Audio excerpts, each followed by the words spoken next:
नमस्कार दोस्तों, readers classes में आप सभी का हार्दिक स्वागत है। तो आज का हमारा टॉपिक रहेगा अधिगम का सिद्धांत में गेस्टाल्ट थ्योरी। तो आज हम क्या पढ़ने जा रहे हैं? Gestalt theory.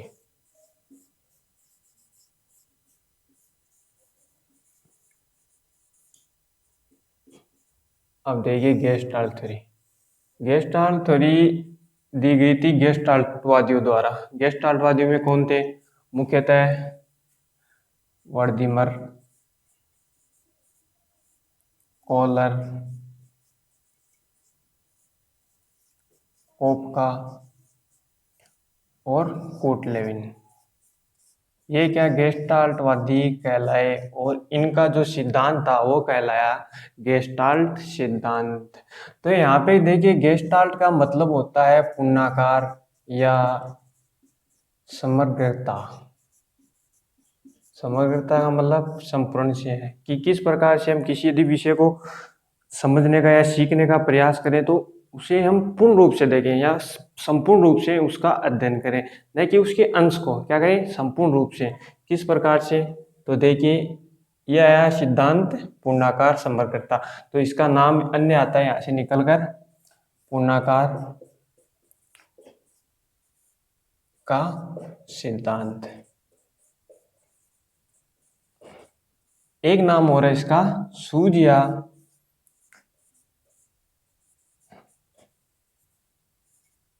अंतर्दृष्टि का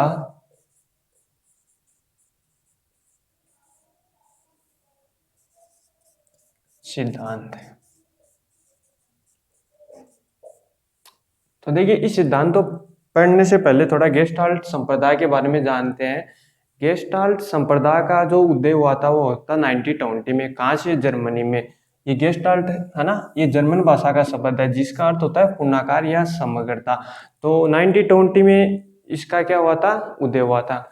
1911 में, सॉरी 1911 में ये जो क्या था गेस्टाल्ट संप्रदाय सामने आया था। तो 1911 में क्या है? गेस्टाल्ट संप्रदाय सामने आया। अब 1912 में आए वर्दीमर साहब। कौन? वर्दीमर साहब। ये इनके प्रतिपादक माने जाते हैं। तो एग्जाम में हमें पूछा जाता है कि गेस्टाल्ट सिद्धांत या गेस्टाल्ट थ्योरी के जो प्रतिपादक है वो कौन है? वर्दीमर। कब आए थे ये? 1912 में। इन्होंने गेस्टाल्ट थ्योरी को क्या किया? समझाया कि किस प्रकार से बालक पूर्णाकार रूप से, पूर्ण रूप से, संपूर्ण रूप से सीखता है और सूझ या अंतर्दृष्टि के माध्यम से अधिगम करता है। किन्होंने समझाया है? किन्होंने इस सिद्धांत का प्रतिपादन किया? वर्दीमर। इनकी मुख्य अवधारणा यही थी कि किस प्रकार से पूर्णाकार या प्रत्यक्ष रूप से संपूर्ण को हमें देखना है। तो ये मुख्य अवधारणा इस सिद्धांत के अनुयायी थे।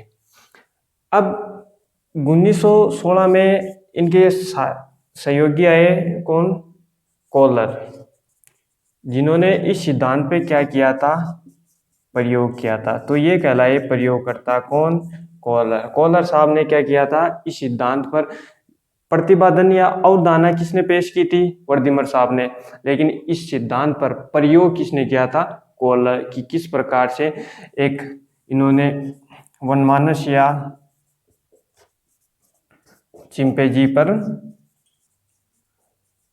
प्रयोग किया था जिसका नाम इन्होंने रखा था सुल्तान। तो ये काफी बार एग्जाम में पूछा गया है कि गेस्टाल्ट थ्योरी में जो जिस वनमानस या चिंपैंजी पे या जिसका उदाहरण लिया गया था उसका क्या नाम था? तो हमें क्या करना है? उसका नाम था सुल्तान। वो क्या था? एक चिंपैंजी या वनमानस था। तो इन्होंने क्या किया इस सिद्धांत में? तो ये हो गए प्रयोगकर्ता और इनके इसमें सहयोगी थे कोपका। कि 1911 में ये सिद्धांत इतना प्रचलित नहीं हुआ था, लेकिन जब कोपका साहब आए इन्होंने 1920 में एक बुक लिखी थी, द थ्योरी ऑफ गेस्टाल्ट। इस बुक के साथ गेस्टाल्ट संप्रदाय का उदय हुआ और ये अपने सिद्धांतों के साथ तीव्र रूप से चलने लगा। तो मुख्यतः पूछा जाता है कि गेस्टाल्ट थ्योरी है उनका जो उदय कब हुआ था? तो 1920 में।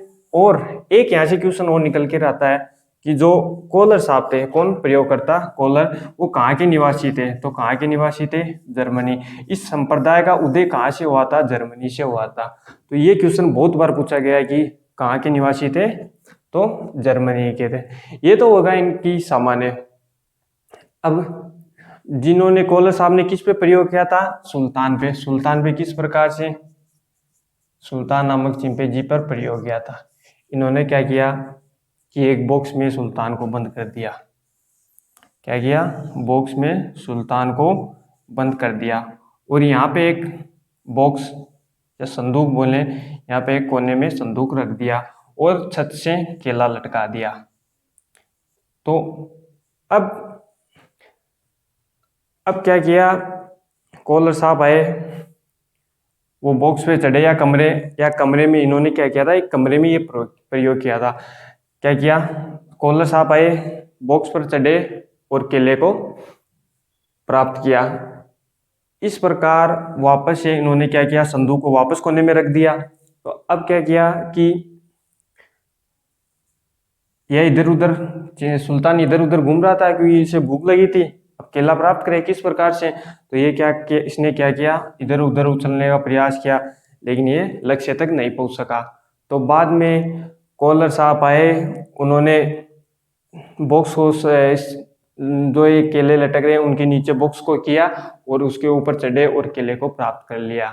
बाद में इन्होंने फिर से संदूक को कोने में रख दिया और केले लटका दिए। अब बंदर क्या करेगा या सुल्तान क्या करेगा, इधर उधर घूमेगा, बाद में बॉक्स को इसके नीचे लाएगा और ऊपर इसके ऊपर चढ़ के ये केले प्राप्त करेगा। तो इस प्रकार से किस प्रकार चिंपैंजी या सुल्तान ने सूझ या अंतर्दृष्टि के माध्यम से वो केले प्राप्त किए। तो इसका अन्य नाम भी है सूझ या अंतर्दृष्टि का सिद्धांत। एक और सिद्धांत का उपनाम है तात्कालिक क्रिया का सिद्धांत, तात्कालिक सूझ का सिद्धांत। क्यों, देखिए, क्योंकि इसने तत्काल उसी समय अपनी सूझ को बढ़ाया और किस प्रकार से इसने केले प्राप्त किए, तो इसका नाम निकल कर आता है तात्कालिक सिद्धांत। तो ये होगा गेस्टाल्ट थ्योरी कि किस प्रकार से बालक, देखिए जो मंद बुद्धि के बालक होते हैं वो तो इतने पूर्ण रूप से, उनका बुद्धि क्या होती है, पूर्ण रूप से विकसित नहीं होती है, तो वो किस प्रकार से प्रयास करते हैं, त्रुटियां करते हैं, गलतियां करते हैं, गलतियों को फिर से सुधारते हैं और सीखते हैं। लेकिन जो बुद्धि से पूर्ण रूप से विकसित है वो बालक सूझ या अंतर्दृष्टि के माध्यम से सीखते हैं। इसका प्रयोग, इस सिद्धांत का प्रयोग कठिन विषयों में मुख्यतः किया जाता है। जैसे कठिन विषयों में सभी जानते हैं मुख्य क्या शामिल है, गणित को हम लेते हैं। तभी जो अभी भी देखिए आप नई शिक्षा नीति आई है उसमें क्या किया गया कि जो एनालॉगिक रीजनिंग है ना, उसको छोटी कक्षाओं में लाया गया है। क्यों, किस प्रकार से, क्योंकि बालक को छठी क्लास से इसको लागू किया गया। छठी क्लास के बाद में एनालॉग रीजनिंग पढ़ाई जाएगी। क्यों, क्योंकि उसमें बालक को पहले जो वर्ड्स, गिनती वगैरह इनका सभी का नॉलेज हो जाता है। तो बालक क्या करेगा, अब इसमें सूझ या किस प्रकार से दृष्टि के माध्यम से प्रश्नों को हल करेगा। तो इनका ये काफी महत्व रहा है कि किस प्रकार इन्होंने सूझ या अंतर्दृष्टि का सिद्धांत अधिगम में या किसी भी चीज को विषय के अधिगम में लाया गया। अब इसके कुछ नियम निकल कर आते हैं, इनके सोपान भी बोल सकते हैं।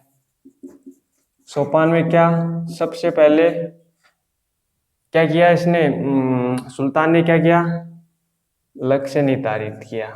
तो किसी भी यदि हमें किसी भी विषय वस्तु का अधिगम करना है तो सबसे पहले क्या करना होगा, लक्ष्य निर्धारित करना होगा। लक्ष्य निर्धारित किया, बाधाएं आई, बाधाएं आएंगी तो बालक या यहाँ पे सुल्तान क्या आया, जब सुल्तान पिंजरे में इधर उधर घूम रहा था, केले प्राप्त नहीं कर पा रहा तो तनावग्रस्त हो गया। तो तनाव के बाद इसने क्या किया, संगठन किया। किस प्रकार, इसने इस डिब्बे को केलों के नीचे लाया और उसके ऊपर चढ़ के केले प्राप्त किए। तो किस प्रकार संगठन।